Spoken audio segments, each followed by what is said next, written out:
ഇന്ത്യയിൽ വിൽക്കുന്ന പച്ചക്കറികളിലൂടെ നമ്മൾ കഴിക്കുന്ന കീടനാശിനികളുടെ അളവ് എത്രയാണ്?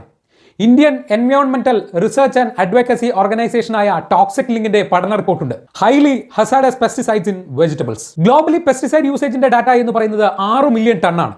ഇതിൽ 44% യൂറോപ്പിലും 24% ഏഷ്യയിലും 23% USA-യിലും ബാക്കിയുള്ളിടത്ത് 6%. കീടനാശിനിയുടെ ഉപയോഗത്തിൽ ഏഷ്യയിൽ 12ാം സ്ഥാനത്താണ് ഇന്ത്യയുള്ളത്. 2022 കണക്കനുസരിച്ച് ഇന്ത്യൻ പെസ്റ്റിസൈഡ് മാർക്കറ്റ് സൈസ് എന്ന് പറയുന്നത് 229 മില്യൺ രൂപയുടേതാണ്.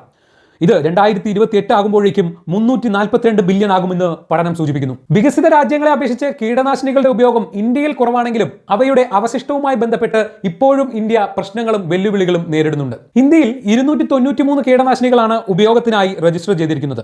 അവയിൽ 130 കീടനാശിനികൾ അപകടകരവും മറ്റു രാജ്യങ്ങളിൽ ബാൻ ചെയ്തതുമാണ്. പഠനമനുസരിച്ച് തിരഞ്ഞെടുത്ത 7 കീടനാശിനികളുടെ ലിസ്റ്റ് ഇവർ പുറത്തുവിടുന്നുണ്ട്. കാർബൻഡാസിം, കാർബോഫ്യൂറാൻ, ക്ലോർപൈറോഫോസ്, മാംഗോസെബ്, ഗ്ലൈഫോസേറ്റ്, മോണോക്രോട്ടോഫോസ്, പാരാക്യൂട്ട് ഡൈക്ലോറൈഡ് എന്നിവ മനുഷ്യരിലും പരിസ്ഥിതിക്കും ഒരുപോലെ തന്നെ ഗുരുതരമായ പ്രത്യാഘാതങ്ങൾ ഉണ്ടാക്കുന്നു. ഇത് മനുഷ്യരിൽ ലിവർ ഡാമേജിനും ഹോർമോണൽ ഡിസ്റ്റർപ്ഷനും റീപ്രൊഡക്റ്റീവ് ഡെവലപ്മെന്റും തുടങ്ങി 13 തരത്തിലുള്ള ആരോഗ്യ പ്രശ്നങ്ങൾ ഉണ്ടാക്കുന്നുവെന്ന് റിപ്പോർട്ടുകൾ പറയുന്നു. ഇത് ഒരു ലിമിറ്റേഷൻ സ്റ്റഡി മാത്രമാണ്. പഠനങ്ങൾ ഇപ്പോഴും പുരോഗമിച്ചുകൊണ്ടിരിക്കുന്നു. ഇന്ത്യയിൽ ബാൻ ചെയ്ത കീടനാശിനികൾ ഏതൊക്കെയാണ്?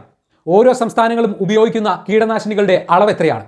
ഇതിന്റെ എല്ലാം പൂർണ്ണ രൂപം നമ്മുടെ വാട്സ്ആപ്പ് ചാനലിലും ഇൻസ്റ്റാഗ്രാം ബ്രോഡ്കാസ്റ്റ് ചാനലിലും ലഭ്യമാണ്.